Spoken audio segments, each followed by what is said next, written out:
अस्सलाम वालेकुम नाजरीन, आप देख रहे हैं नया पाकिस्तान और मैं हूं शहजाद इकबाल। मई में 4 रोजा महदूद जंग में हजीमत उठाने, अपना अस्करी वकार मजरू करवाने और सिफायती नाकामी के बावजूद भारत बाज नहीं आ रहा। भारत की सियासी और अस्करी क़यादत एक बार फिर पाकिस्तान को धमकियां दे रही है। पाकिस्तान का वजूद मिटाने के दावे किए जा रहे हैं और सिर्फ यही नहीं बल्कि राफेल समेत 6 जंगी तैयारे खोने के 5 माह बाद भारत की जानिब से पाकिस्तान के जंगी जहाज गिराने के मजाकखेज बयान सामने आ रहे हैं। भारत की इन गिदर भपकियों पर पाकिस्तानी सियासी और अस्करी क़यादत ने रद्द-ए-अमल देते हुए भारतीय क़यादत के इन बयानात को अपनी साख बहाल करने की कोशिश करार दिया है और भारत को खबरदार किया है कि मुस्तकबिल का तनाज़ा इंतहाई तबाकुन नतीजे का बायस बन सकता है और अगर जंग का नया दौर शुरू होता है तो पाकिस्तान पूरी कुव्वत के साथ उसका जवाब देगा। 3 रोज पहले भारत के वजीर दिफा राजनाथ सिंह ने धमकी दी थी कि पाकिस्तान ने अगर कोई एडवेंचर किया तो पाकिस्तान की तारीख और जोग्राफिया बदल कर रख देंगे। इसी तरह 2 रोज पहले भारत के chief of army staff general Upendra Dwivedi ने फौजियों से खिताब में पाकिस्तान को धमकी देते हुए कहा था कि इस बार किसी रिस्ट्रेंट का मुजाहरा नहीं करेंगे बल्कि पाकिस्तान को दुनिया के नक्शे से ही मिटा देंगे। जबकि भारतीय फिजाई के सरबराह एयर मार्शल अमरप्रीत सिंह ने बयान दिया था कि पाकिस्तान के अंदर दहशतगर्द अपने ठिकाने बदल रहे हैं, लेकिन हम पाकिस्तान के अंदर जाके उन्हें निशाना बना सकते हैं और उन्हें तबाह कर सकते हैं। भारतीय सियासी और अस्करी क़यादत की धमकियों पर रद्द-ए-अमल देते हुए वजीर दिफा ख्वाजा आसिफ ने कहा है कि इस दफा भारत अपने तैयारों के मलबे होगा। भारतीय फौज और सियासी क़यादत के बयानात अपनी खाक में मिली साख को बहाल करने की नाकाम कोशिश है। अगर भारत ने दोबारा कोशिश की तो इस बार स्कोर 6-0 से कहीं बेहतर होगा। जबकि भारतीय क़यादत के बयानात पर रद्द-ए-अमल देते हुए ISPR ने कहा है कि भारतीय सिक्योरिटी इदारों के जाराना और इश्तियाल अंगेज बयानात इंतहाई तशवीश के साथ नोट किए हैं। ये गैर जिम्मेदाराना बयानात जारियत के लिए मन गलत बहानों की नई कोशिश है। अगर जंग का नया दौर शुरू होता है तो पाकिस्तान इस बार भारतीय सरजमीन के दूर दराज हिस्सों को निशाना बनाएगा। जहां तक पाकिस्तान को नक्शे से मिटाने की बात है तो भारत को मालूम होना चाहिए कि मिटाने का यह अमल 2 तरफा होगा। अहम बात यह कि भारत की जानिब से धमकियां एक ऐसे वक्त में सामने आ रही है कि जब 2 हफ्ते पहले ही पाकिस्तान और सऊदी अरब के दरमियान एक स्ट्रेटेजिक दिफाई मुआहदा हुआ है जिसमें यह करार दिया गया है कि दोनों ममालिक में किसी एक के खिलाफ जारियत को दूसरे ममालिक के खिलाफ जारियत तस्वुर किया जाएगा और ऐसी सूरत में दोनों ममालिक मिलकर उस जारियत का दिफा करेंगे, जिसका मतलब यह है कि भारत की जानिब से किसी भी जारियत की सूरत में पाकिस्तान को सऊदी अरब की जानिब से मुकम्मल सपोर्ट हासिल होगी। इसलिए अब देखना होगा कि सऊदी अरब के साथ पाकिस्तान का यह दिफाई मुआहदा क्या भारत के खिलाफ एक डेटरेंस साबित हो सकता है। इन तमाम मामलों पर हम बात करेंगे। उसके लिए हमें ज्वाइन किया है पाकिस्तान के वजीर दिफा ख्वाजा आसिफ ने। ख्वाजा साहब, बहुत बहुत शुक्रिया, आपने हमें वक्त दिया। ख्वाजा साहब, इंडिया के वजीर दिफा कहते हैं कि पाकिस्तान को तारीख से मिटा देंगे, उनका जोग्राफिया बदल देंगे। फिर वहां के जो एयर चीफ हैं और वहां के जो आर्मी चीफ हैं वो भी पाकिस्तान को धमकियां लगा रहे हैं। ये जो सीरीज ऑफ स्टेटमेंट्स आ रहे हैं इंडिया की जानिब से पाकिस्तान को धमकियां लगाने के, इसकी वजह क्या समझते हैं आप? इसकी टाइमिंग को कैसे देखते हैं? मैं ये बेसिकली उनकी कंपल्शन जो है ना वो इंटरनल बन गई हुई है। पॉलिटिकली जो है ना उनका वहाँ हुकूमत का बहुत ज़्यादा नुकसान हुआ है और वो कॉन्टीन्यूसली नुकसान हो रहा है। उसमें हमको नुकसान नहीं उनको पहुँचा रहे, हमने तो जो पहुँचाना था अल्लाह के फजल से वो पहुँचा दिया हुआ है, लेकिन वो चीज़ जो है विद इन इंडिया जो है ना वो उनको बहुत तंग कर रही है। वहाँ पे लोग जो है ना उनके गिरेबान पे हाथ डालते हैं कि आपने ये मुल्क के साथ किया क्या है, ये जो बड़के आप मारते थे और ये जो आप बुलंदो बांग दावे करते थे, उन दावों का क्या बना? आपने तो सारी जो है लुटिया डबो दी है हिंदुस्तान की। तो ये बहुत बड़ा प्रेशर है उनके ऊपर। इलेक्शन भी कुछ ज़्यादा दूर नहीं है उनके जो है, और क्रिटिसिज्म जो है उसकी आप देखें वो वहाँ पे थम नहीं रहा। चाहे वो कॉलमिस्ट देख लें या ये सोशल मीडिया देख लें, पार्लियामेंट देख लें, वो तो एक किस्म का ताना बन गया है उनके लिए जो है। एक नहीं जिस तरह किसी की छेड़ बन जानी, इस तरह उनका बन गया हुआ है। तो एक तो ये बात है। दूसरा ये है कि वो इंटरनेशनली भी लूज कर रहे हैं। इंटरनेशनली भी इंडिया जो है वो आइसोलेट हो रहा है। उसकी वजह ये जंग भी बनी, ज़्यादा जंग बनी।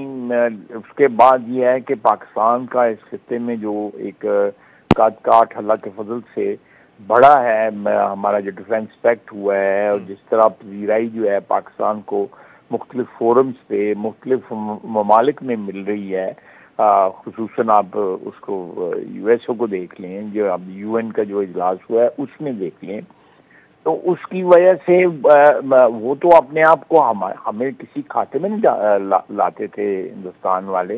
वो समझते थे पाकिस्तान जो है वो बिल्कुल किसी रिमोट कोने में चला गया हुआ है और we don't have to bother about this country, they are no more our match.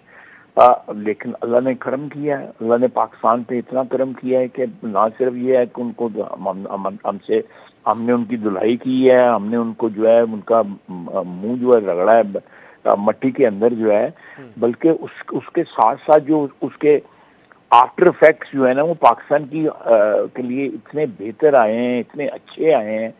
और सफारती सतह पे इसके बाद हमें बड़ी कामयाबी मिली है और उनको ऑब्वियसली उनके ताल्लुकात अमेरिका से मजीद ख़राब भी हुए। लेकिन ख्वाजा साहब, ये आपके ख्याल में बयानात जो है वो सिर्फ इंटरनल पॉलिटिक्स बिहार इलेक्शन की वजह से, या जैसे आपने ट्वीट में कहा कि अपनी खोई हुई साख बहाल करने की कोशिश है, ये आपको लगता है कि कोई इंडिया दोबारा मिस एडवेंचर कर सकता है? क्योंकि आईएसपीआर ने पॉसिबिलिटी आप उसको रूल आउट नहीं कर सकते शहजाद साहब, आप रूल आउट नहीं कर सकते। We have to be very very vigilant. इसमें कोई जो है गार्ड्स डाउन करने वाला कोई सिलसिला ही नहीं है। हमने नहीं कर, वो डेस्परेट हुए हैं। दो देर आर कमेंटेटर्स जो है इंटरनेशनली भी कह रहे हैं कि वो इस पोजीशन में नहीं है कि कोई नया एडवेंचर करें, लेकिन एक डेस्परेट आदमी जो है, जो एक आप कह सकते हैं कि हम खुदा एक इंसान कह लें या किसी हैवान से उसकी तशबीह दे लें बेशक, तो वो जो है उससे कोई भी तवक्को की जा सकती है। लेकिन एक हमारी जो मिलिट्री सुपीरियरिटी, चाहे वो ground forces, air force, navy, उस सब की जो है वो एक सिक्केबान चीज बन गई है कि एस्टेब्लिश जो है उसकी जो हुई है। ये कुछ सोचेंगे जरूर कि मजीद जो है नुकसान ना उठा बैठे। ये बात जो है ना बिल्कुल है कि सोचेंगे जरूर, लेकिन डेस्परेशन की दिन ब दिन बढ़ती जा रही है। जो इंटरनेशनल उनका एक आइसोलेशन जो हो रही है, खित्ते में आइसोलेशन है, वो तो मेरा मतलब है कोई हमें तो कोई मैच ही नहीं है समझते थे। वो तो समझते थे हम इस खित्ते के लीडर हैं, हम दुनिया के बात बिल्कुल दुरुस्त है। हमने अपनी मिलिट्री कैपेबिलिटीज तो उनको दिखा दी, लेकिन अब 2 हफ्ते पहले हमारा सऊदी अरब से भी एक मुआहदा हुआ है जिसमें हमने ये बाकायदा कहा है, नेटो की जो शिक नंबर 5 है उसके तर्ज पे, कि पाकिस्तान पे हमला सऊदी अरब पे तस्वुर किया जाएगा, सऊदी अरब पे हमला पाकिस्तान पे तस्वुर किया जाएगा। अब हम इसको एक डेटरेंस के तौर पे देख रहे थे कि इंडिया जिसके ताल्लुकात है सऊदी अरब से अच्छे, कि अब तो शायद वो सोचे भी ना पाकिस्तान पे हमला करने, क्योंकि वो तो सऊदी अरब पे तस्वुर किया जाएगा। तो इस मुआहदा के बाद इस तरह के स्टेटमेंट, इसकी क्या आपको मंतक नजर आती है? मैं समझता हूँ कि ये नहायत इर्रिस्पॉन्सिबल हैं और वो अपनी इंटरनल जो साख बहाल करने के लिए इस किस्म का गैर जिम्मेदाराना जो है एक एटीट्यूड अपना रहे हैं। ये आपने जो एनालिसिस किया है ये बिल्कुल सही है। It actually reflects their desperation कि ये क्या हमारे साथ हो गया है, किसी न किसी तरह थोड़ी बहुत इज्जत बहाल करें। तो इस किस्म की ये डिस्पाइट दिस फैक्ट जो है, मैं नहीं समझता कि उनको उनकी तरफ से किसी किस्म का एडवेंचर जो है उसको रूल आउट किया जा सकता है। पॉसिबिलिटी ज़रूर रहेगी, लेकिन सोचेंगे ज़रूर। उसके जो रिस्क जो हैं उसमें मज़ीद नुकसान पहुंचने का जो इंशाल्लाह पहुंचेगा उसका खदशा भी वो एस्टिमेट करेंगे। लेकिन आम तारीख बताती है दुनिया की कि लोगों ने अपनी पॉलिटिकल साख बहाल करने के लिए, अपने इंटरनल जो है पॉलिटिक्स में डिविडेंड्स अर्न करने के लिए बड़े बड़े डेस्परेट इकदाम किए, रैशनल इकदाम किए। बिल्कुल सही बात है। अच्छा ख्वाजा साहब, एक और जो गजा अमन मुआहदा है उस पर मैं थोड़ा सा आपसे बात करना चाहूँगा, क्योंकि एक तो इसहाक डार साहब ने भी कहा, मुस्लिम ममालिक ने भी कहा कि जो मुआहदा हमने ट्रंप के साथ किया था या जो प्लान हमसे शेयर किया गया था उसमें कुछ तब्दीलियाँ हुई हैं, लेकिन इसके बावजूद ये फैसला किया गया कि उसके साथ आगे बढ़ेंगे। हमास ने उस पर पॉजिटिव रिस्पॉन्स दिया। प्रेसिडेंट ट्रंप ने हमास के रिस्पॉन्स पे कहा कि अब तो जो है हम अमन के बहुत करीब पहुँच रहे हैं। उन्होंने इसराइल को कहा भी कि अब आप गजा पे हमले बंद कर दें। अब इसराइल की तरफ से ऑल्दो हमले तो जारी हैं, लेकिन फिर भी एक उम्मीद की किरण है कि शायद हम एक अमन की तरफ आगे बढ़े। आपको कितनी उम्मीद है इससे? सर मैं देखें, ये मैं अभी हम इंडिया की बात कर रहे थे, ये जो नेतन्याहू भी जो है वो भी उसी सिचुएशन में बैठा हुआ है। ये वहाँ पे जो है उसका एंड गेम जो है उसकी भी स्टार्ट ही हो जानी, जिस दिन अमन हुआ उसकी एंड गेम, अपनी ज़ाती एंड गेम स्टार्ट हो जानी है।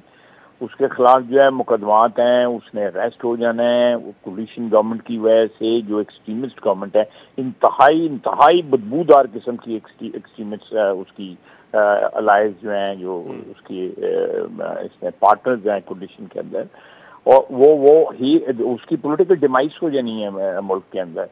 तो मैं आई प्रे कि वहाँ पे अमन हो, वहाँ पे जितनी तबाही हुई है, अल्लाह ताला हमें तो तौफीक नहीं दी, मुसलमानों को तो तौफीक नहीं मिली कि जुलूस भी निकालें किसी बाजार के अंदर, लेकिन दुनिया ने जिस तरह सपोर्ट कर दिया है उनका, वो भी मैक्सिमम तारीख में सुनहरी रूप से लिखा जाएगा। जो जिस तरह यूरोप और अमेरिका और कनाडा और ऑस्ट्रेलिया और सारे मुल्क बाहर निकले हैं, लोग पब्लिक ओपिनियन जो है जिस तरह हुआ है उसका बड़ा प्रेशर क्रिएट हुआ है। लेकिन मैं आई विल स्टिल ये गार्डेड सा ऑप्टिमिज्म जो है ना मैं रखूँगा, क्योंकि वो बड़ा गलत आदमी है। मैं एक थोड़ी सी हिस्टोरिकल बात बताऊँ कि इसमें अगर ये सैल्वेज हो जाता है, जिस तरह सामने जो आए हैं उसके खदोखाल जो सामने आए हैं, और हमास की तरफ से हमायत भी आ गई है उसकी, जो पैलेस्टीनियन गवर्नमेंट जो है उसकी तरफ से भी हमायत आ गई है। अगर ये सारा कुछ हो जाता है तो मैं समझता हूँ कि उसमें जो एक अल्टीमेटली ये सिलसिला जो है टू स्टेट जो सोल्यूशन है उसकी तरफ जाएगा। Okay. और जो एक इन्फ्लुएंस है ना, Zionist influence all over the world जो है ना, वो फिर देन विल स्टार्ट डिमिनिशिंग। वो एक बहुत बड़ा, वो बैठ के कैलकुलेट कर रहे होंगे, और ये जो ज़ायनिस्ट हैं या जो भी आप जूश, मैं एक ब्रैकेट नहीं करना चाहता हूँ उनको साथ जो है, लेकिन जिन्होंने भी ज़ायनिज़्म लॉन्च किया आज से 100 साल का भी जो है, ये 125 साल का भी जो है, या जो जूश हिस्ट्री जो है, they are very calculating people। वो इतना बड़ा नुकसान बर्दाश्त नहीं कर सकेंगे, ये नुकसान है उनका। क्योंकि अगर मुस्लिम ममालिक की गारंटी के साथ गजा दोबारा आबाद हो जाता है, वहाँ पे अल्लाह के फजल से जो है ज़िंदगी की रेल पेल जो है दोबारा स्टार्ट हो जाती है, एक जो तशख़्ख़ुस है इसका फ़लस्तीनियों का, वो इस्टेब्लिश हो जाता है, दोबारा इस्टेब्लिश होता है। तशख़्ख़ुस तो है ही, लेकिन जिस तरह उनके साथ जो ट्रेजिडी हुई है, वो ट्रेजिडी से रिकवर कर जाते हैं। तो इन्फ्लुएंस जो है, Zionist influence the world over will diminish. आपने लेकिन इसमें पीछे ये भी कहा कि देखें, यहाँ पे तो कोई एहतजाज नहीं हुए, लेकिन ख्वाजा साहब, इस्लामाबाद में जिन लोगों ने एहतजाज करने की कोशिश की उनको करने भी नहीं दिया गया ना इसराइल के खिलाफ। उसमें सेनेटर मुश्ताक साहब भी थे, जिनकी वीडियो अब बहुत ज़्यादा वायरल हुई है, पहले भी हुई थी, कि एक पुलिस वाला उनको कह रहा है कि यहाँ क्यों एहतजाज कर रहे हो, करना है तो फिर गजा में जाके करें। और फिर आपको पता है फ्लोटेला जो वहाँ पे गया, सेनेटर मुश्ताक साहब गए भी और वहाँ पे अरेस्ट हो गए। नहीं, शहजाद साहब, गवर्नमेंट की ऐसी कोई पॉलिसी नहीं थी। हो सकता है पुलिस वाले किसी ने इस किस्म के रिमार्क्स दिए हों, जिस तरह ओपनली प्राइम मिनिस्टर ने इस इशू को अक़वाम मुत्तहिदा में प्लीड किया है, both last year and this year also. He has been very very vocal. मेरे नहीं ख्याल मुस्लिम दुनिया में कोई इतना वोकल जो है, मैंने विटनेस किया है, मैंने कतर में विटनेस किया है, मैंने सऊदी अरेबिया में विटनेस किया है। शहबाज शरीफ की जो कमिटमेंट इस कॉज के साथ है, अनडाउटेडली बिल्कुल 100% नहीं 200% कमिटमेंट है इस कॉज के साथ जो है। लेकिन यहाँ पे किसी एडमिनिस्ट्रेशन वगैरह ने कोई जो है अगर ओवर प्ले किया है अपना हैंड जो है, तो उसकी पॉसिबिलिटी ज़रूर हो सकती है। लेकिन हम नेशनली एंड इंटरनेशनली जो है हम बिल्कुल उनके साथ खड़े हैं।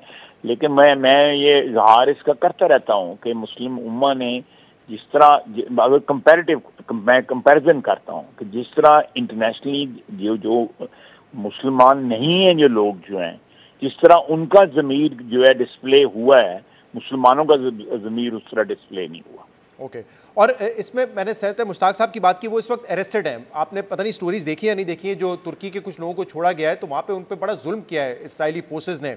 इवन जो ग्रेटा थनबर्ग है जो क्लाइमेट एक्टिविस्ट है, उनके साथ बड़ी गैर इंसानी बदसलूकी की गई है। तो सेनेटर मुश्ताक के हवाले से हुकूमत क्या कर रही है, कोई आइडिया, क्या अपडेट है उनके हवाले से? नहीं, बिल्कुल लगे हुए हैं हम, जो है ना उधर जो भी जिन जिन ममालिक के वहाँ पे लोग इस वक्त आप हॉस्टेज ही उनको कह सकते हैं उसमें हैं, उनमें में है एक बड़ी तादाद जो है वो रिहा भी होगी है, लेकिन एक और जो है दूसरी जो किस्त जो है फ्लोटेला की वो वहाँ पे जानी शुरू हो गई है।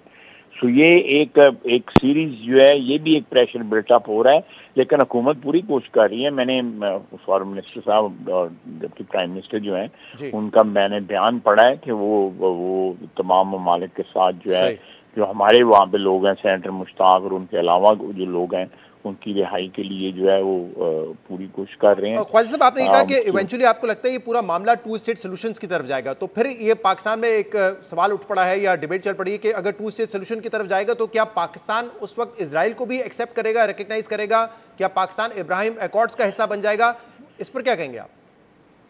देखिए, मैं तो इजराइल को रिकग्नाइज नहीं करूंगा, जाती तौर पे नहीं, पाकिस्तान रियासती तौर पे क्या? मैं किसी सूरत नहीं, मैं कोई किसी एक उसको जो पाकिस्तान को भी मेरी जो राय जो है इस वक्त की जीरो इम्कानात हैं पाकिस्तान के इजराइल को रिकग्नाइज करने के। बिल्कुल इसमें कोई किसी को शक शुबा नहीं होना चाहिए। और ज़ाती तौर पे तो मैं इस पर बहुत ज़्यादा मिलिटेंट हूँ। और मैं देखें ना, आप देखें कैंप डेविड हुआ, ओस्लो जो है मुज़ाकरात हुए, कॉड हुआ, बहुत से मराहल से जो है 67 से लेके अब तक या 48 से अब तक जो है फ़लस्तीन का प्रॉब्लम जो है वो गुजरता है। पाकिस्तान ने किसी स्टेज के ऊपर ताल्लुकात का तो बहुत दूर की बात है, उस तरफ देखा तक भी नहीं है कि ये एक पॉसिबिलिटी हो सकती है। और आज भी वही सिचुएशन है, किसी किस्म की पॉसिबिलिटी नहीं है कि हम उस स्टेट को जो है अल्लाह ताला फ़लस्तीन को कायम और दायम करे और रखे, हमेशा जो है क़यामत तक रखे जो है कि फ़लस्तीन हमारा हम उसको रिकॉग्नाइज आप करेंगे। इस वक्त जीरो पॉसिबिलिटी है कि हम रिकॉग्नाइज करेंगे? नहीं, बिल्कुल ठीक है, बहुत शुक्रिया। कोई पॉसिबिलिटी नहीं। बहुत शुक्रिया। ख्वाजा आसिफ साहब हमारे साथ मौजूद थे। प्रोग्राम में एक ब्रेक शामिल करते हैं, इसके बाद इसी मामले पर तज़िया हासिल करेंगे।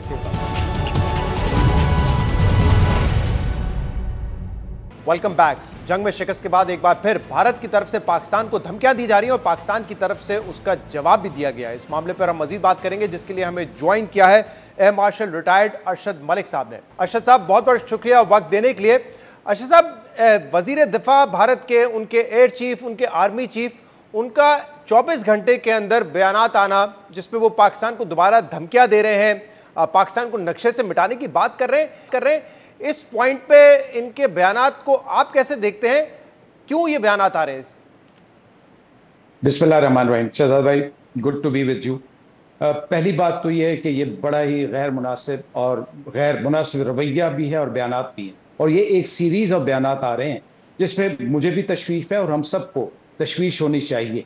हम एक अमन पसंद मुल्क ज़रूर हैं, लेकिन हम अपनी सॉवरेनिटी पे किसी वक्त भी कोई चैलेंज कबूल नहीं कर सकते। ज़रा भी अगर आप इसको देखें तो ये इनका एक जो इशू है वो इनका इखलाकी इशू है, दाखिली इशू है, खारजी इशू है, और फौजी होने के साथ साथ एक बैनुल अक़वामी इशू भी है। इखलाकी इशू मैं इसलिए कहता हूँ कि ये हमेशा से झूठ बोलते रहे। आपको याद होगा कि प्रसाद भारती ने जब कहा 8 मई की रात को कि हमारे एक बहुत बड़े आर्मी के जिम्मेदार अफसर को अरेस्ट कर लिया गया है, फिर जो भारतीय स्टेट ओन्ड ब्रॉडकास्ट है उसके ऊपर से खबर चली कि कराची के ऊपर हमला करके तबाह खुदा न खास्ता कर दिया गया, फिर लाहौर के करीब एक बंदरगाह। तो मैं ये कहता हूँ इखलाकी तौर पे तो इनका दिवालिया पहले से निकला हुआ था और अब इसको ये मजीद तकवीत दे रहे हैं। अगर आप इसको बैनुल अक़वामी सतह पे देखते हैं तो आपको याद होगा कि EU ने डिसइंफो लैब में इनकी फेक मीडिया कैंपेन्स का सारा राज अफशा किया था। अगर आप इसको दाखिली लिहाज से देखते हैं तो हर लिहाज से जो नरेंद्र मोदी साहब हैं वो तनज़ली का शिकार है, और मेरे ख्याल में चंद दिनों की बात है। बिहार के इलेक्शन आने वाले हैं, दूध का दूध पानी का पानी हो जाएगा। और वो अगर आप याद करें तो नरेंद्र मोदी साहब भी साने 9 मई के बाद जंगबंदी के भी 2 दिन बाद सरफेस पे आए थे। अब उन्होंने अपने माउथ पीस को आहिस्ता आहिस्ता एयर चीफ को, आर्मी चीफ को, और देखिए सरकरी के इशू को लेके आ रहे हैं जो कि कोई इशू नहीं है। हम बिल्कुल अमन के साथ उसके ऊपर अपनी जो मेंटेन है वही मेंटेन कर रहे हैं, कोई इंफ्रास्ट्रक्चर नहीं लेके जा रहे। अगर आप इनको यूनाइटेड नेशन और इलाकाई महाज पे देखते हैं तो वहां पे हम बार बार ये कह चुके हैं कि आइए कोई गैर जानबदार मुल्क ले आए, आप अपने प्यारे मुल्कों को ले आए, अपने चाहने वालों को ले आए, गैर जानबदार इंक्वायरी कर लें, दूध का दूध पानी का पानी हो जाएगा। इसलिए मुझे तशवीश है कि इस फाशिस्ट सोच के आदमी से आप कुछ भी तवक्को कर सकते हैं, जिसके लिए हमें मोहतात और प्यार रहना पड़ेगा। अच्छा, अब ये बताइएगा मुझे कि मेरे सामने 2 बयान आते हैं। एक ISPR का, जिन्होंने कहा कि ये गैर जिम्मेदाराना बयानात जाहिरियत के लिए मनगढ़ंत बहानों की नई कोशिश है। मजीद उन्होंने कहा कि भारत इज्तिमाई भूल का शिकार होकर अब एक नए तसादुम की ख्वाहिश में मुब्तला दिखाई देता है। ये ISPR का बयान है। हमारे वजीर दिफा कहते हैं कि उनकी जो साख मिट्टी में मिल चुकी है उसको बहाल करने की कोशिश है। तो आप इसको कैसे देखते हैं? जो बिहार के इलेक्शन है उस हवाले से सिर्फ जो है एक इंटरनल पॉलिटिक्स के लिए बयान दिए जा रहे हैं, या ये मुमकिन है कि दोबारा कोई फॉल्स फ्लैग हो और वो बहाना बनाकर पाकिस्तान के ऊपर हमला करने की कोशिश करें? मैं पूरे यकीन से आपको ये बता सकता हूं कि किसी वक्त भी फॉल्स फ्लैग ऑपरेशंस हो सकते हैं। और मेरा ये भी मानना है कि ये फॉल्स फ्लैग ऑपरेशन की बाउंड्री इनके अपने मुल्क में भी हो सकती है, जिसका सारा मलबा यहाँ पे डालेंगे। बिकॉज अल्हम्दुलिल्लाह अब दुनिया ने तस्लीम कर लिया है कि पाकिस्तान टेरर स्पॉन्सर्ड कंट्री नहीं है, और इसी फ्लैग ऑपरेशन को ये पाकिस्तान के अंदर भी स्ट्रेच करेंगे। बट मेरे ख्याल में ये हमारे जो बयानात हैं बिल्कुल सही, मुनासिब। और अगर आप इनके मीडिया को देखें शहजाद भाई, इनके क्या है, 900 के करीब तो टीवी चैनल हैं और मिलियंस ऑफ लोग हैं, फिक्शन राइटर सारे इन्होंने इकट्ठे किए हुए हैं, तो उन्होंने कुछ ना कुछ तो करना है।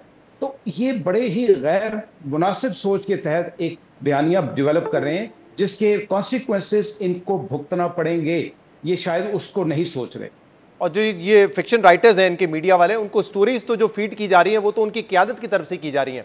लेकिन मुझे एक बात बताएं अरशद साहब, जो मई में उनका एक एडवेंचर था जिसका भरपूर जवाब दिया गया, और उस वक्त अगर आप सुन रहे हो इंडियन मीडिया को या उनकी लीडरशिप को, वो कहते थे कि हम एक स्ट्राइक करेंगे और हमें एक्सपेक्ट कर रहे थे कि पाकिस्तान की तरफ से कोई जवाब नहीं आएगा। और आपको याद होगा कि मोदी साहब का बाद में एक बयान भी आया कि हमने तो दहशतगर्दों पे हमला कर दिया, आपने हम पे ही हमला कर दिया।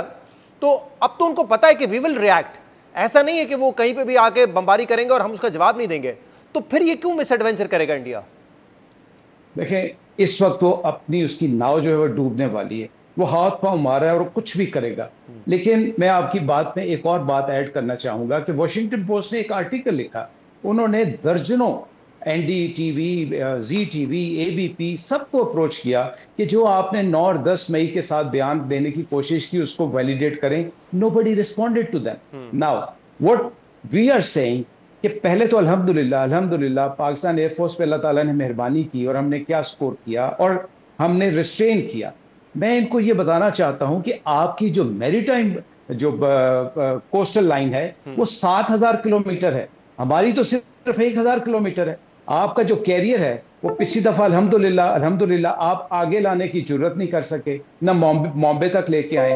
तो क्या मैं इन्हीं अल्फाज के साथ अगर आपको ये वार्न कर दूं कि आपकी जो 7,000 किलोमीटर वर्नेबल है उसमें से 200 किलोमीटर आपकी इंडस्ट्रियल स्टेट है, तो जरा होश के नाखून लेना। दूसरी बात, इस दफा आपने अल्हम्दुलिल्लाह मिसाइल एयर डिफेंस कमांड बना दी है जो कि पहले नहीं थी। ये क्यों नहीं इशारे समझ रहे कि हम अमन के साथ साथ अपनी तैयारी मुकम्मल किए हुए हैं, और अगर इन्होंने हमें मैली नजर से देखा तो इनको बहुत करारा जवाब मिलेगा इंशाअल्लाह। और अरशद साहब ये बताइएगा कि जंगबंदी, आपको पता है कि जब ये हुई तो सबसे पहला tweet president of US Donald Trump का आया, और इसके बाद से वो मतलब दर्जनों मरतबा कह चुके हैं कि उन्होंने ये जंग रुकवाने में अपना किरदार अदा किया। पाकिस्तान इसको तस्लीम भी करता है, भारत अभी तक पब्लिकली मानने से इनकारी है। उसके बाद से हम देख रहे हैं कि इंडिया और US के ताल्लुकात ख़राब हुए हैं, पाकिस्तान के ताल्लुकात अमेरिका से ज़्यादा बेहतर हुए हैं।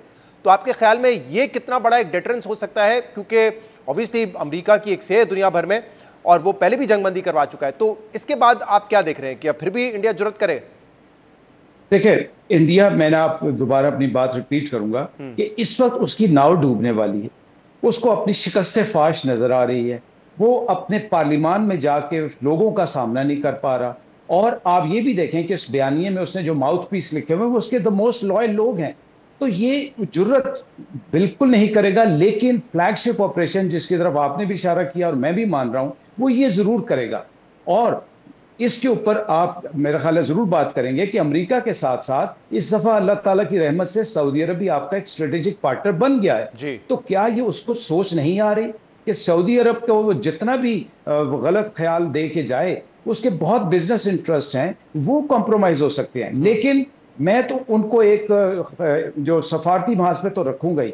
मैंने अपना घर ये देखना है कि मैं हर लिहाज से मुझे तैयार होना चाहिए। मुझे अपने सफारती एफर्ट्स को एनहेंस करना चाहिए।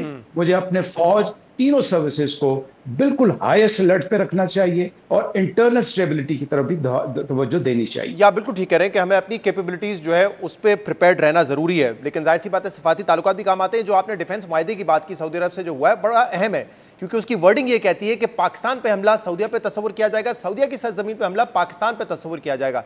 ये बिल्कुल नेटो तर्ज का मुआहदा है, उनका क्लॉज नंबर 5 भी ये कहता है। अब इसमें किसी किस्म की भी जो है वो हेल्प हो सकती है, मदद हो सकती है दोनों मुल्कों के लिए, एक दूसरे के लिए, सिफारती सतह पे भी हो सकती है, माली भी हो सकती है, मिलिट्री एक्शन वाइज भी हो सकती है। ये हमारे यहाँ इस पे जब ये हुआ मुआहदा, यही कहा जा रहा था कि ये एक बहुत बड़ा डेटरेंस है हमारे इंडिया के खिलाफ, कि इंडिया कोई भी जारहियत करने से पहले अब उसको सोचना पड़ेगा कि उसके सऊदी अरब से भी ताल्लुकात हैं और इस हमले को सऊदी अरब की सरजमीन पे हमला तस्वुर किया जाएगा। देखिए, जो हिंदुस्तान है ना सर, जो हिंदुआता सोच है, जो आरएसएस सोच है, वो चेक मारते हैं, चेक करके देखते हैं कि आप किस पानी में हैं। उन्होंने पुलवामा अटैक किया, उन्होंने चेक मारा और उनको मुंह की खानी पड़ी। इस दफा तो अल्लाह ताला की खास मेहरबानी हुई, अब उनके पास कोई रह नहीं गया। उन्होंने ब्रिक्स ऑपरेट करने की कोशिश की, अमेरिका ने सख्त जवाब दिया। उन्होंने टैरिफ के महाज पे अमेरिका से सख्त मार खाई। चीन के करीब वो जाने की कोशिश करें, लेकिन चीन आपका अल्हम्दुलिल्लाह एक टाइम टेस्टेड फ्रेंड है। जो सबसे बड़ा अल्लाह ताला ने आप पे करम किया कि आपकी सऊदी अरब के साथ जो स्ट्रेटेजिक पार्टनरशिप डेवलप होती है, ये बहुत बड़ा मैसेज है। तो मैं मानता ये हूं कि इससे डिटेरेंस इंडिया के अंदर है, लेकिन वो आखिरी एक चाल चलने के लिए टेस्टर फेंक रहा है। लेकिन देखें शहजाद भाई, अगर आप तैयारी नहीं करेंगे तो कल कुछ भी हो सकता है। भले ये डिटेरेंस हो, भले गीदड़ भपकियां हो, आपको अंदरूनी तौर पे, सफारती महाज पे और militarily you must be prepare to the highest possible level and consistent. सही है। उनके जो एयर चीफ हैं उन्होंने एक और बयान भी दिया है, और ये मई का वाकया है, अब अक्टूबर में आके ये बात कर रहे हैं कि पाकिस्तान के भी 5 जहाज गिराए गए थे, जिसमें JF-17 भी और F-16 भी। मुझे पता है आपसे सवाल पूछने की जरूरत नहीं है, मजाक खेज बयान ही है, लेकिन फिर भी कुछ फैक्ट्स जुड़े हुए होते हैं। जैसे जब हमने इंडिया के प्लेन्स गिराए, अगले दिन उनके न्यूज़पेपर्स ने भी एक खबर शाया की और बाद में उनको डिलीट करना पड़ा, बट इंटरनेशनल मीडिया ने फौरन उठा लिया। हमने देखा कि रफेल, जो कंपनी रफेल बनाती है, उसकी शेयर प्राइस में कमी हो गई। लेकिन यहाँ पे अगर पाकिस्तान का JF-17 गिरा होता, खुदा न खास्ता F-16 गिरा होता, क्या ये जो कंपनीज बनाती हैं जहाज, उनकी तरफ से स्टेटमेंट आ जाना था? वो जहाज उनके कैलकुलेशंस में होते हैं कि कितने हैं कितने नहीं। कैसे देखते हैं इस बयान को फिर भी आप? देखिए, जो आपने बात की ना, JF-17 जहाज में हमारे अल्हम्दुलिल्लाह जो कैपेबल जहाज है, उसके ऊपर जो इजेक्शन सीट है वो मार्टिन बेकर की, और ये एक मुसल्लमा असूल है, इनको भी पता है, पूरी दुनिया की एयरफोर्सेस को पता है कि जिस दिन खुदा न खासा किसी जहाज की इजेक्शन होती है, उस जहाज की इजेक्शन सीट के मैन्युफैक्चरर जो होते हैं वो अनाउंस करते हैं that we have been able to save 1 life. कोई ऐसा बयान सामने नहीं आया। मैं JF-17 चले चाइना का है इसलिए मैं इनको नहीं कहता कि उन्होंने हमें नहीं, जो आपके F-16 है उसकी प्रॉपर मॉनिटरिंग ट्रैकिंग हो रही होती है, उसके इंजन की आवर्स की ट्रैकिंग हो रही होती है, बिकॉज उन्होंने ट्रेंड्स देखने होते हैं कि खुदा ना खासा कोई मैल फंक्शन हो तो दुनिया भर के लिए वहां से इंस्ट्रक्शंस आती हैं, टेक्निकल इंस्ट्रक्शंस पूरी दुनिया में F-16 पे जाती। एक टेक्निकल पॉइंट रेज नहीं हुआ तो सर हम इनका क्या करें? कहां तक ये इनको बताएं कि खुदा के लिए सच तो नहीं बोल सकते, झूठ तो वो बोलो जिसके कोई सर और पैर हों। सही। एक और अमन मुआहदे पे बात करते हैं। गजा में जो हुआ, 8 मुस्लिम ममालिक हैं, उसमें डोनाल्ड ट्रंप के साथ पहले उस पर इत्तेफाक हुआ, फिर प्रेसिडेंट ट्रंप ने नेतन्याहू के साथ इत्तेफाक किया, और फिर हमास का भी उस पर कल एक मुस्बत रद्दअमल सामने आया है, जिसके बाद अब ये एक उम्मीद पैदा की जा रही है कि शायद जो जेनोसाइड हो रहा है, जो नस्ल कुशी हो रही है, वो रुक जाए, वो थम जाए। आपको इसके रियलिस्टिकली कितने चांसेस नजर आते हैं? क्योंकि कुछ बातों पे तो नेतन्याहू भी इत्तेफाक कर चुके हैं कि वो जंगबंदी करेंगे, लेकिन जंगबंदी एक्चुअल में हुई नहीं है। आप कितने पुरुमीद हैं कि शायद अब एक किरण हमें नजर आ रही है, उम्मीद की किरण नजर आ रही है कि जंगबंदी होगी गजा में? शहजाद भाई, सबसे पहले अल्लाह का शुक्र अदा करते हैं कि मैं बड़ा डाउटफुल था कि इसका आउटकम क्या होगा, बिकॉज आपने एक ऐसा मुआहदा किया जिसमें स्टेक होल्डर्स पास नहीं थे। फिर इसमें कोई शक नहीं कि ये वो मुआहदा नहीं था, इट्स अ प्लान। मुआहदा वो होता है जब दो फ्री कैन आपस में बैठ के एग्री करते हैं। तो ये मुआहदा तो था नहीं, इसमें सारे वो इश्यूज थे जो कि Israel wanted to have them in their own favour.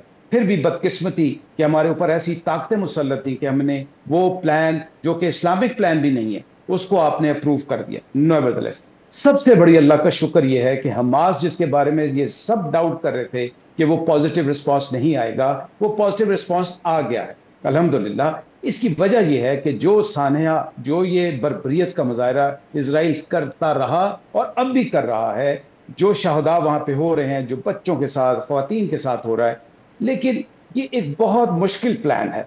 मेरी उसमें वजह प्लान की ये है कि आपने अभी तक क्लैरिटी नहीं दी कि जनाब जो वॉर क्रिमिनल आदमी है टोनी ब्लेयर साहब, उनका क्या एग्जैक्ट रोल होगा। वो एक वॉर क्रिमिनल है, let's put it on record that he brought havoc in this society, and he was also blamed for those invasion in Iraq, and later on very smilingly said I'm sorry. One second, Netanyahu कभी आप काबिल एतमाद नहीं समझेंगे। इस वक्त उसके पास एक ही है कि किसी तरह ये हॉस्टेजेस रिलीज हो जाएं। जो वेग बातें हैं वो ये हैं कि इजरायली फोर्सेस कैसे विदड्रॉ करेंगी, ये इंटरनेशनल पीस फोर्सेस जो हैं ये किस तरह आके एक्ट करेंगी, हमें बड़ा केयरफुल होना पड़ेगा। तो मैं इस मुआहदे पे अगर ओवरऑल आप मेरी ओपिनियन लेते हैं तो मैं बड़ा खुशाइन समझता हूँ अल्हम्दुलिल्लाह कि हमारे मुसलमानों की खून रेजी कम से कम बंद हो जाएगी। और तीसरी बात, इसमें तब तक इसको मैं अमल दरामद होते नहीं देख रहा जब तक आप हमास को इंगेज ना करें। After all they are stakeholder, they have been there for since 2007 with the vast majority. You cannot outclass them, outmaneuver them. तो उस लिहाज से मुझे कुछ शक है, लेकिन मुझे बड़ी खुशी अल्हम्दुलिल्लाह कि हमास ने इस पर पॉजिटिव रिस्पांस दिया। बहुत बहुत शुक्रिया, बहुत बहुत शुक्रिया। एयर मार्शल रिटायर्ड अरशद के साथ मौजूद थे। प्रोग्राम में एक ब्रेक शामिल करते हैं, इसके बाद मजीद बात करेंगे, हमारे साथ रहिएगा।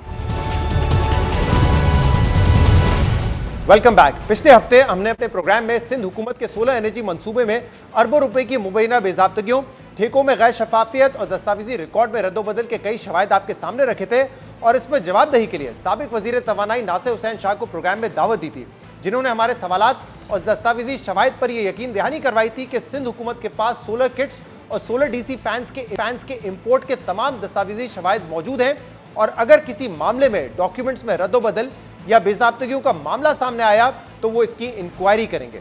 अहम बात यह है कि इस प्रोग्राम के बाद नासिर हुसैन शाह ने हमारे साथ कुछ डॉक्यूमेंट्स तो शेयर किए हैं, मगर उन डॉक्यूमेंट्स से ना हमारी स्टोरी गलत साबित होती है और ना ही इन डॉक्यूमेंट से इल्जामात का ठोस जवाब मिलता है, बल्कि हमारे ज़राए बताते हैं कि हमारे प्रोग्राम के बाद FBI ने इस मामले पर तहकीकात की और जो डॉक्यूमेंट्स हमारे प्रोग्राम में दिखाए गए थे वो दुरुस्त साबित हुए।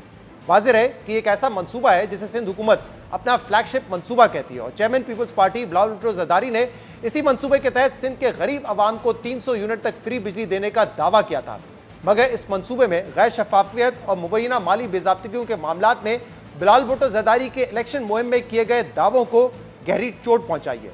इस मंसूबे पर हमारे प्रोग्राम के बाद हमारे ज़राए बताते हैं कि वज़ीर आला सिंध मुराद अली शाह ने मामले पर इंक्वायरी का आगाज़ कर दिया है, जिनके पास इस वक्त तवानाई का कलमदान भी मौजूद है। याद रहे कि हमने अपने पिछले प्रोग्राम में सिंध सोलर एनर्जी मंसूबे फेज में मुबैना बेज़ाब्तगियों और डॉक्यूमेंट्स में रद्दोबदल से मुतालिक 3 मामलात आपके सामने रखे थे। पहला ये कि हमारे पास मौजूद दस्तावेजी शवाहिद के मुताबिक सिंध हुकूमत आवाम को जो सोलर किट्स फराम कर रही है उस पर वर्ल्ड बैंक से $151 और तमाम टैक्सेस मिलाकर $208 के हिसाब से कर्ज लिया गया, मगर सोलर पैनल्स, पंखों और बैटरी समेत पूरी सोलर किट्स की मुबैना तौर पर असल कीमत तकरीबन $47 दिखाई गई, यानी असल कीमत कोटेड प्राइस से बहुत कम है। दूसरा यह कि सिंध हुकूमत ने जिस कंपनी को इस मंसूबे का ठेका दिया उसने अवाम को इंपोर्टेड सोलर डीसी फैन देने का दावा किया था, मगर जो पंखे अवाम में तकसीम किए जा रहे हैं वो इंपोर्टेड नहीं बल्कि पंखे पाकिस्तान में ही खरीदे गए।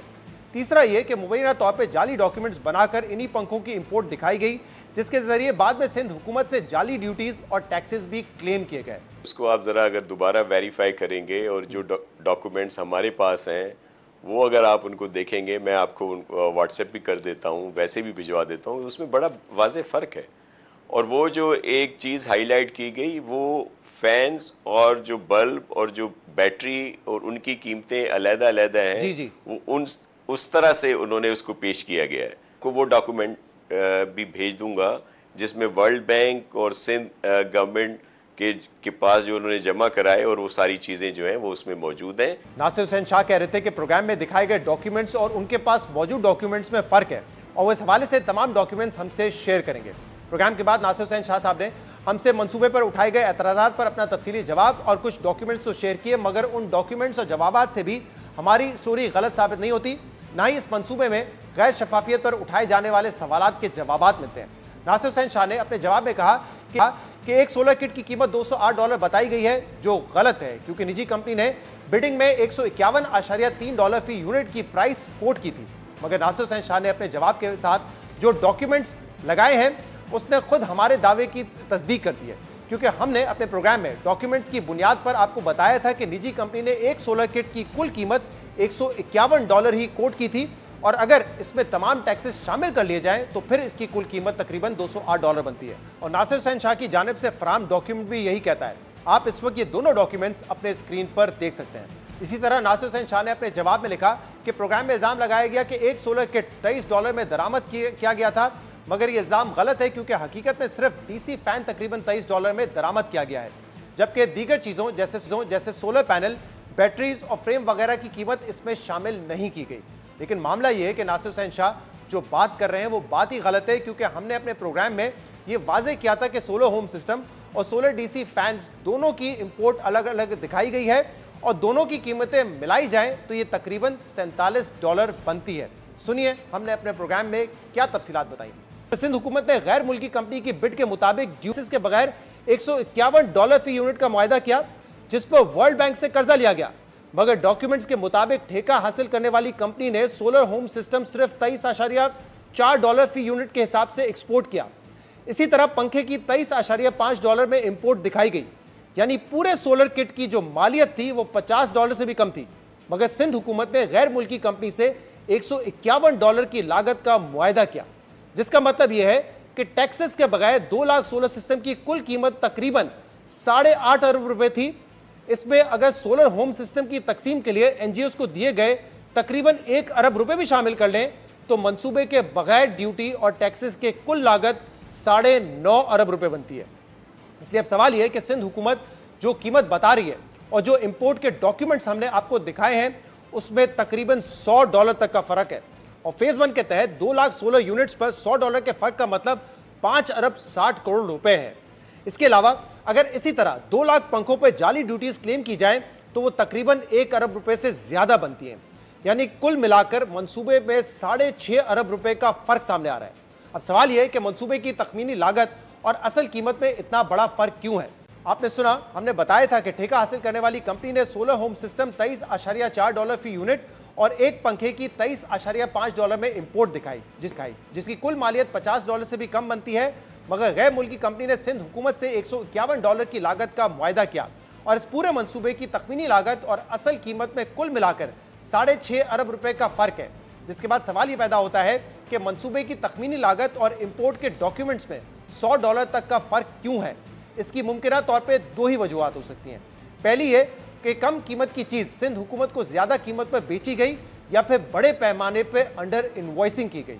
अहम बात यह कि हमारे प्रोग्राम के बाद FBI ज़राए ने हमसे राब्ता करके डॉक्यूमेंट शेयर करने की दरख्वास्त की, जिसके बाद FBI ने इस मामले पर तहकीकात की और हमारे ज़राए हमें बताते हैं कि FBI ने तहकीकात में इसी किस्म की खसूसियात के सोलर सिस्टम्स की इंपोर्ट का जायज़ा लिया तो ये बात सामने आई कि मुख्तलिफ मनसूबों के लिए इसी किस्म का सोलर सिस्टम तकरीबन $164 में इंपोर्ट किया जा चुका है। इसलिए निजी कंपनी की जानिब से इन इंपोर्ट्स में $23.4 की कीमत दिखाना बाज़ाहिर अंडर इन्वॉइसिंग का मामला लगता है। FBI ज़राए ने यह भी बताया कि कराची में 2 कलेक्टरेट्स इस मामले की मजीद इंक्वायरी भी कर रहे हैं। इसके अलावा हमारे प्रोग्राम में नासिर हुसैन शाह ने यह दावा भी किया था कि निजी कंपनी ने पंखे इंपोर्ट ही किए थे, लेकिन अगर कोई गड़बड़ साबित हुई तो वो इस पर इंक्वायरी करेंगे। जबकि अपने दावे को साबित करने के लिए नासिर हुसैन शाह ने हमसे 2 डॉक्यूमेंट शेयर किए। पहला, निजी कंपनी की पैकिंग लिस्ट का डॉक्यूमेंट जिसमें 50,000 पंखों की इंपोर्ट जाहिर की गई, और दूसरा चीनी कंपनी का प्रोजेक्ट डायरेक्टर को खत जिसमें कंपनी वाजे करती है कि पंखों की इंपोर्ट के बाद सिर्फ सर्विसेज के लिए पाकिस्तान में पंखे बनाने वाली कंपनी को सपोर्ट पार्टनर के तौर पे बनाया गया था। लेकिन कस्टम्स में हमारे जराए हमें बताते हैं कि नासिर हुसैन शाह ने पैकिंग लिस्ट का जो डॉक्यूमेंट शेयर किया है, इसमें भी मुबैना तौर पर रद्दो बदल किया गया है। ये डॉक्यूमेंट इस वक्त आपके स्क्रीन पर मौजूद है। इस डॉक्यूमेंट में कंटेनर क्वांटिटी और कंटेनर टाइप दोनों खाने खाली है, जबकि हमारे कस्टम के जराए बताते हैं कि इस डॉक्यूमेंट में कस्टम्स और शिपिंग कंपनी दोनों की जानिब से इन बातों का जिक्र करना लाजिम करार दिया गया है। सिर्फ यही नहीं, हमारे पास चीनी कंपनी के तमाम इंपोर्ट्स के फहरिस्त का डॉक्यूमेंट भी मौजूद है, मगर इस डॉक्यूमेंट में कहीं भी 50,000 पंखों की इंपोर्ट का जिक्र नहीं है, जिसका दावा नासिर हुसैन शाह ने किया था। यानी एक बार फिर डॉक्यूमेंट में मुबैना रद्दोबदल का मामला सामने आ रहा है। और अहम बात यह कि FBI जराए ने यह भी तस्दीक की है कि जिस बिल ऑफ एंट्री में पंखों की इंपोर्ट दिखाई गई है वो डॉक्यूमेंट जाली है और इस पर 16 पंखों के बजाय लिथियम बैटरीज इंपोर्ट की गई हैं, जिसका जिक्र हमने पिछले हफ्ते प्रोग्राम में किया था।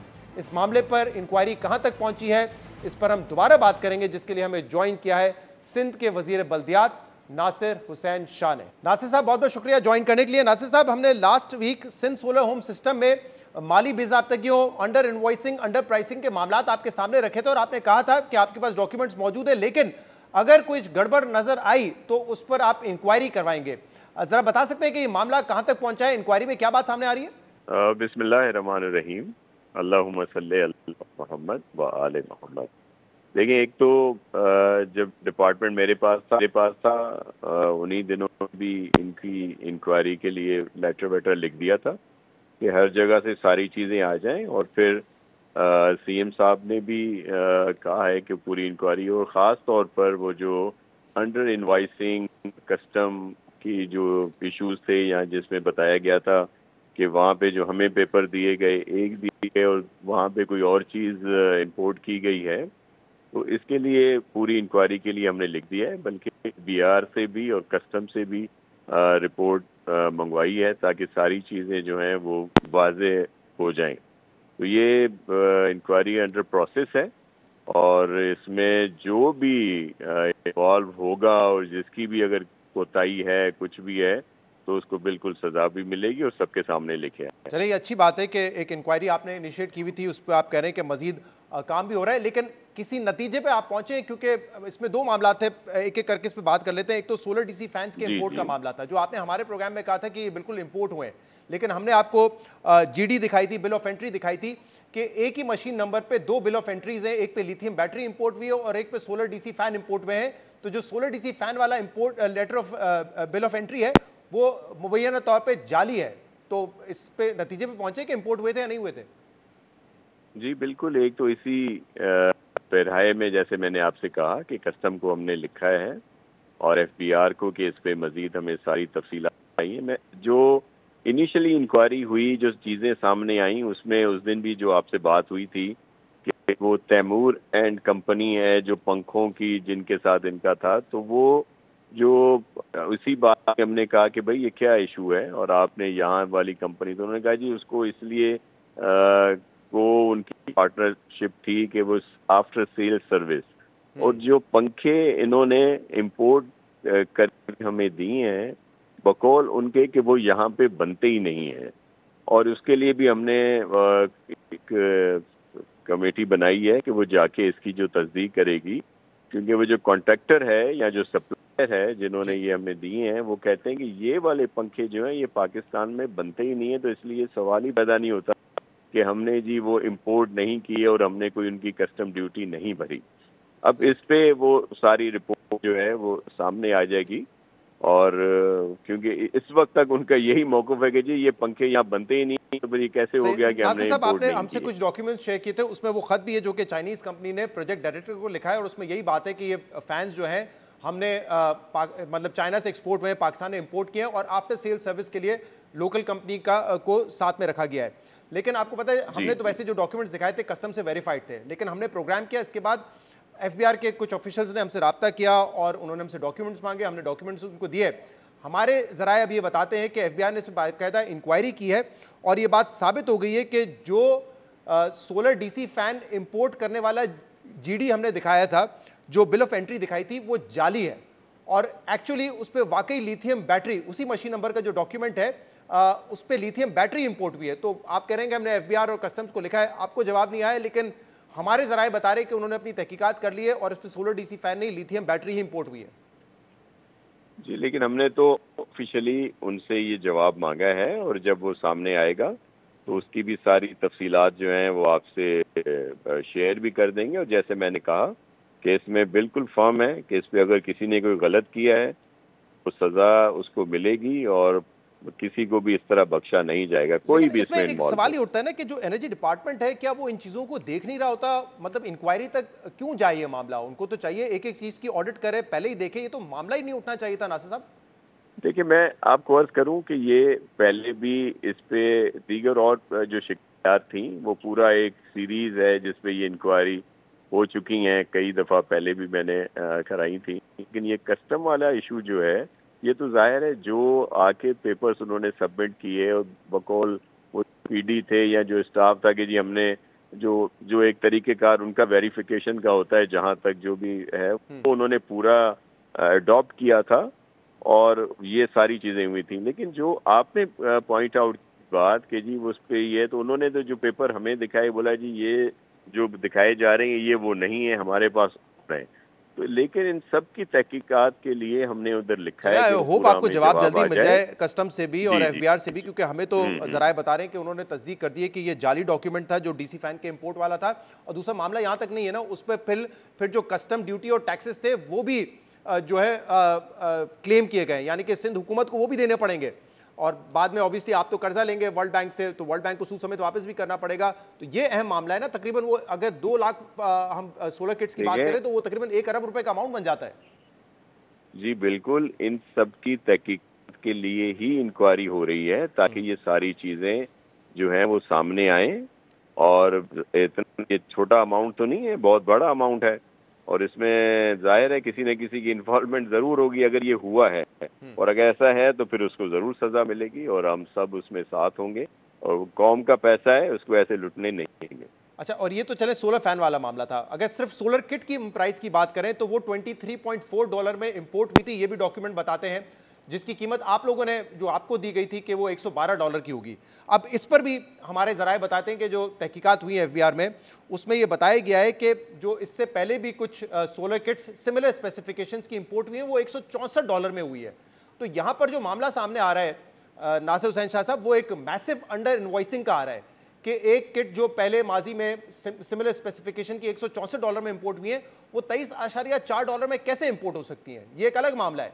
देखिए, जी जी, मैं उस पर ही आपको बता रहा हूँ कि ये एक बहुत पहले बड़ा एक स्कैंडल हुआ था, मतलब कोई सिंध गवर्नमेंट में नहीं लेकिन ये कस्टम और एफबीआर में ओवर इनवाइसिंग के जरिए बहुत सारी मनी लॉन्ड्रिंग का केस आपके याद होगा काफ़ी साल पहले हुआ था। उसके बाद कस्टम्स ने बड़े सख्त रूल बना दिए थे और उसमें इस तरह की कोई गुंजाइश नहीं थी कि वो किया जाए। उन्होंने अपना एक बनाया हुआ है, वो जो उनका एक टेबल होता है कि उसके से दूसरी एक और दो तीन चीज़ें जो सामने आ रही हैं कि जी ये किस तरह फिर इनको दे दिया गया। देखिए, इसमें मुख्तलिफ कंपनीज ने जब हमने ये दिया था इसका टेंडर तो उसमें सब लोगों ने किया था, तो वो सारी कीमतें जो हैं वो ऑन रिकॉर्ड मौजूद हैं। कोई एक आध कंपनी नहीं थी, शुरू में बहुत सारी कंपनीज थी और उन्होंने जो दिए वो भी कमोबेश यही वो फिगर्स हैं, उनके जो रेट्स हैं।